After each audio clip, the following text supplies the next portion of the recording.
So again, welcome to Mindful Monday. We're going to start off Mindful Monday here with some EFT tapping for inner peace and harmony. So if you're all set, go ahead and start tapping on your karate chop point. Either side will do, and you can follow along and say these affirmations with me, or you can just tap along. Okay, here we go. Even though I don't feel at peace right now,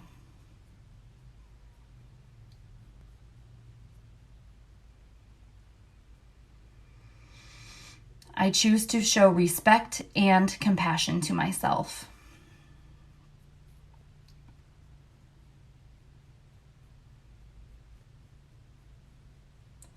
I am open and willing to feel inner peace and harmony.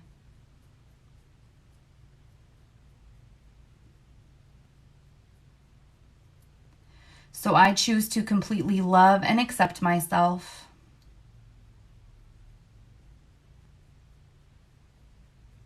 As well as anyone else connected to this.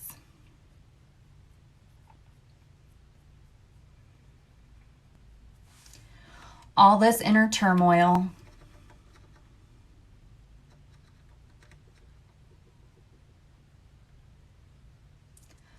all this inner chaos,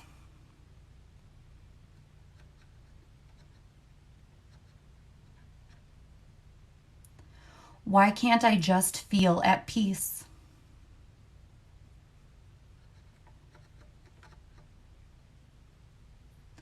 Why can't I just feel good?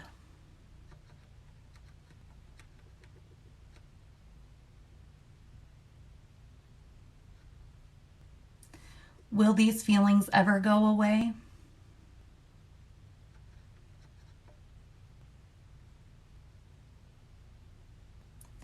Whatever I am feeling is valid.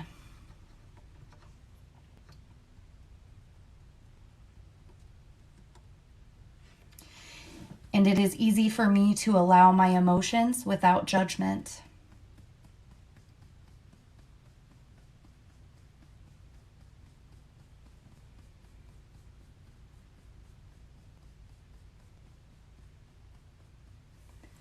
So I allow myself to process them all now.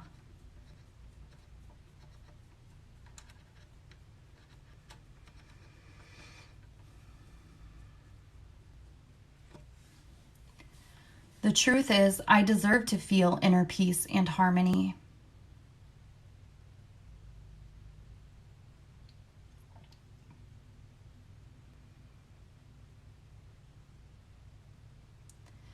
And I am capable of experiencing them both.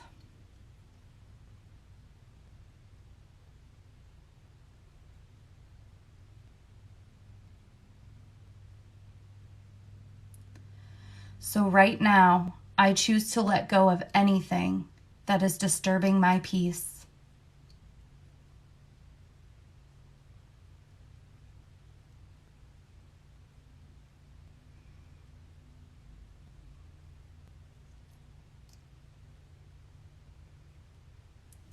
Because I am ready to live a peaceful and harmonious life.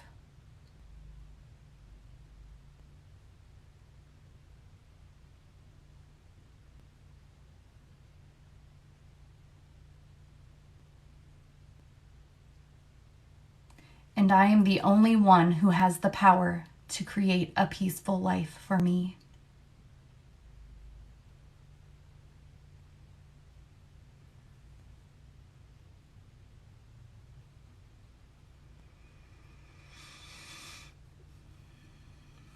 Starting now, I choose calm instead of chaos.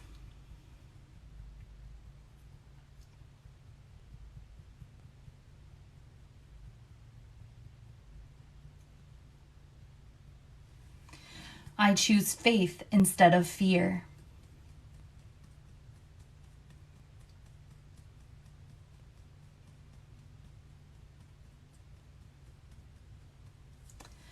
I choose tranquility instead of stress.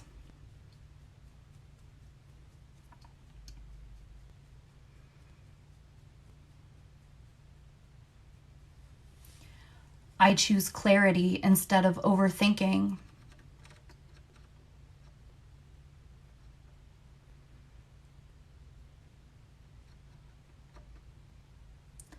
I choose surrender instead of control.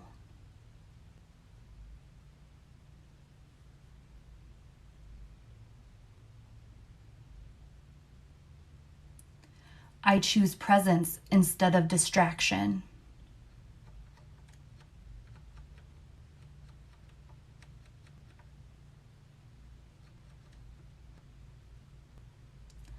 I choose to prioritize my peace of mind.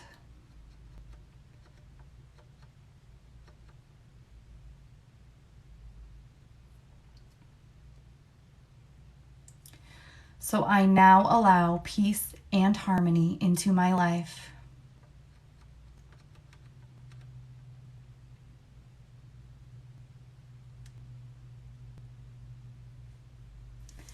Living a life of peace and harmony is so easy for me.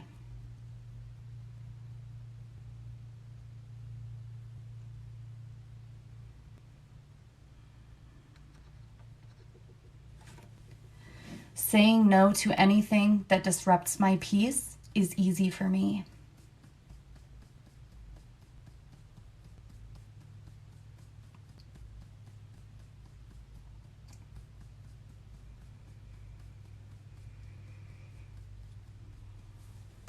I can feel any stress leaving my mind and body this very moment.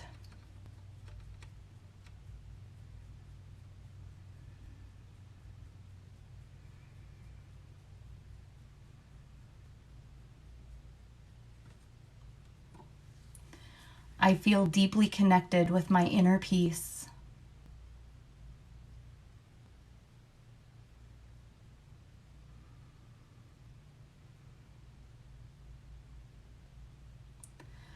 I am worthy of this peaceful, harmonious feeling.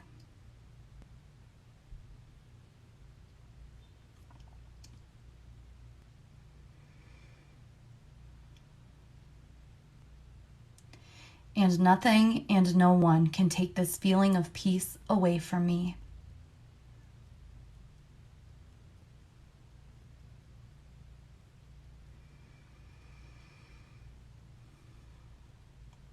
I remember when life felt so chaotic and challenging.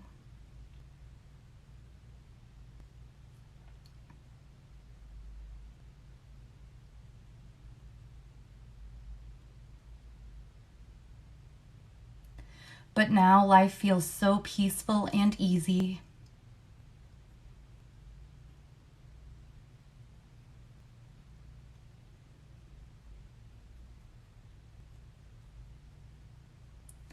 I am at peace with myself and everything around me.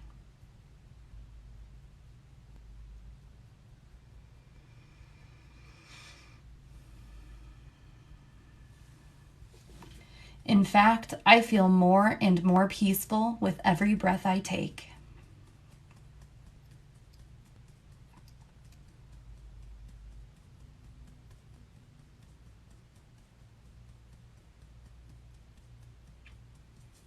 And I now know and feel the truth of this all.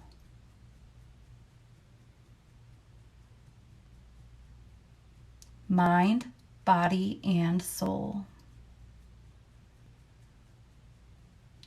Then go ahead and take a deep breath in through your nose and out through your mouth. And if you have water nearby, grab a drink of water.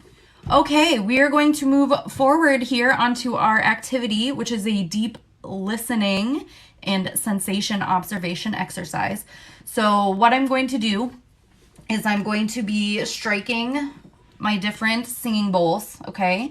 And so what you're going to do is when I strike the bowl, you will listen to the sound and you'll want to observe a couple of things. One, observe the exact moment when you hear the sound stop. And also observe the sensations in your body as the sound is vibrating. So where are you feeling it? What does it feel like? Things like that, okay?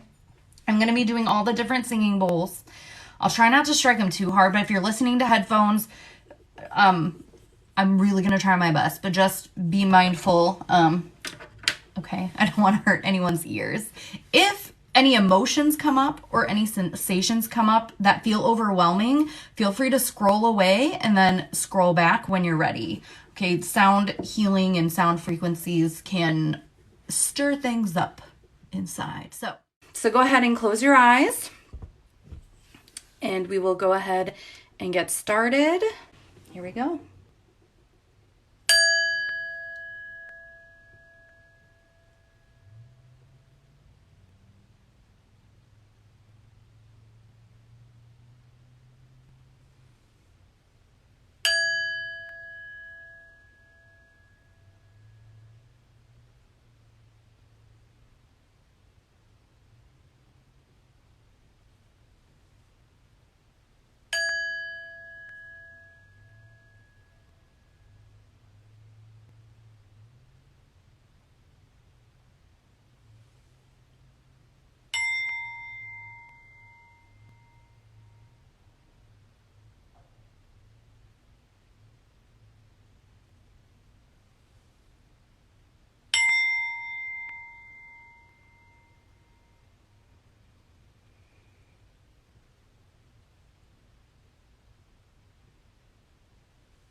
Okay, you can go ahead and open up your eyes.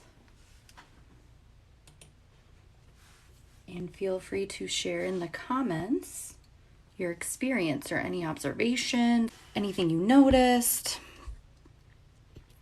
Okay, we will move forward then with our reading. I'm going to continue on in the power of now, as we have been. As always, picking up where we left off. Does it matter whether we achieve our outer purpose, whether we succeed or fail in the world? It will matter to you as long as you haven't realized your inner purpose. After that, the outer purpose is just a game that you may continue to play simply because you enjoy it. It is also possible to fail completely in your outer purpose and at the same time totally succeed in your inner purpose. Or the other way around, which is actually more common.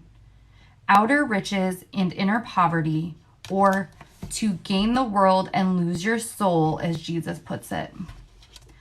Ultimately, of course, every outer purpose is doomed to fail sooner or later, simply because it is subject to the law of impermanence of all things. The sooner you realize that your outer purpose cannot give you lasting fulfillment, the better. When you have seen the limitations of your outer purpose, you give up your unrealistic expectation that it should make you happy, and you make it subservient to your inner purpose. The past cannot survive in your presence. You mentioned that thinking or talking about the past unnecessarily is one of the ways in which we avoid the present. But apart from the past that we remember and perhaps identify with, isn't there another level of past within us that is much more deep-seated? I'm talking about the unconscious past that conditions our lives, especially through early childhood experiences, perhaps even past life experiences. And then there is our cultural conditioning, which has to do with where we live geographically and the historical time period in which we live. All these things determine how we see the world, how we react, what we think, what kinds of relationships we have, how we live our lives. How could we ever become conscious of all that or get rid of it? How long would that take? And even if we did, what would there be left? What is left when illusion ends? There is no need to investigate the unconscious past in you, except as it manifests at this moment as a thought, an emotion, a desire, a reaction, or an external event that happens to you. Whatever you need to know about the unconscious past in you, the challenges of the present will bring it out. If you delve into the past, it will become a bottomless pit. There is always more.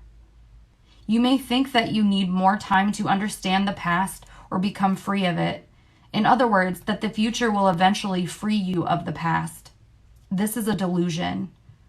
Only the present can free you of the past. More time cannot free you of time. Access the power of now. That is the key. What is the power of now? None other than the power of your presence, your consciousness liberated from thought forms. So deal with the past on the level of the present. The more attention you give to the past, the more you energize it, and the more likely you are to make a self out of it. Don't misunderstand. Attention is essential, but not to the past as past. Give attention to the present. Give attention to your behavior, to your reactions, moods, thoughts, emotions, fears, and desires as they occur in the present. There's the past in you. If you can be present enough to watch all those things, not critically or analytically, but non-judgmentally, then you are dealing with the past and dissolving it through the power of your presence. You cannot find yourself by going into the past. You find yourself by coming into the present. Isn't it helpful to understand the past and so understand why we do certain things, react in certain ways, or why we unconsciously create our particular kind of drama, patterns in relationships, and so on? As you become more conscious of your present reality, you may suddenly get certain insights as to why your conditioning functions in those particular ways. For example, why your relationships follow certain patterns, and you may remember things that happened in the past or see them more clearly. That is fine and can be helpful, but it is not essential. What is essential is your conscious presence. That dissolves the past. That is the transformative agent. So don't seek to understand the past, but be as present as you can. The past cannot survive in your presence. It can only survive in your absence. Chapter 5, the state of presence. It's not what you think it is. You keep talking about the state of presence as the key. I think I understand it intellectually, but I don't know if I have ever truly experienced it. I wonder, is it what I think it is, or is it something entirely different? It's not what you think it is. You can't think about presence, and the mind can't understand it. Understanding presence is being present. Try a little experiment. Close your eyes and say to yourself, I wonder what my next thought is going to be.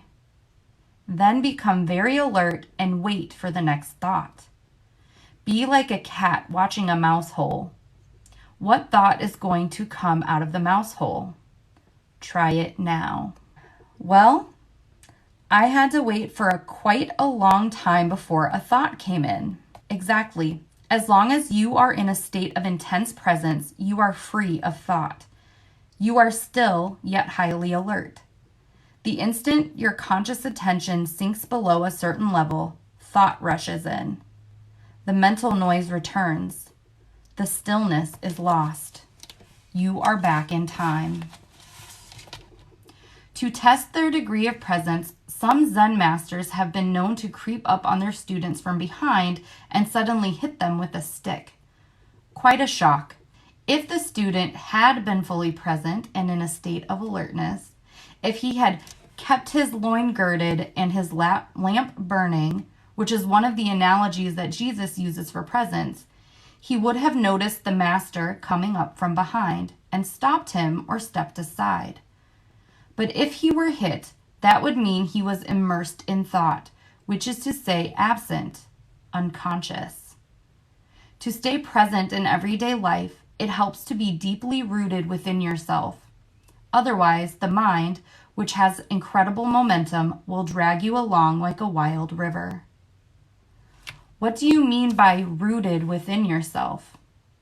It means to inhabit your body fully, to always have some of your attention in the inner energy field of your body, to feel the body from within, so to speak. Body awareness keeps you present. It anchors you in the now. See Chapter 6. The esoteric meaning of waiting. In a sense, the state of presence could be compared to waiting. Jesus used the analogy of waiting in some of his parables. This is not the usual bored or restless kind of waiting that is a denial of the present and that I spoke about already. It is not a waiting in which your attention is focused on some point in the future and the present is perceived as an undesirable obstacle that prevents you from having what you want. There is a qualitatively different kind of waiting, one that requires your total alertness. Something could happen at any moment, and if you are not absolutely awake, absolutely still, you will miss it. This is the kind of waiting Jesus talks about. In that state, all your attention is in the now. There is none left for daydreaming, thinking, remembering, anticipating. There is no tension in it, no fear, just alert presence. You are present with your whole being, with every cell of your body. In that state, the you that has a past and a future, the personality, if you like, is hardly there anymore. And yet, nothing of value is lost. You are still essentially yourself. In fact, you are more fully yourself than you ever were before. Or rather, it is only now that you are truly yourself. Be like a servant waiting for the return of the master, says Jesus.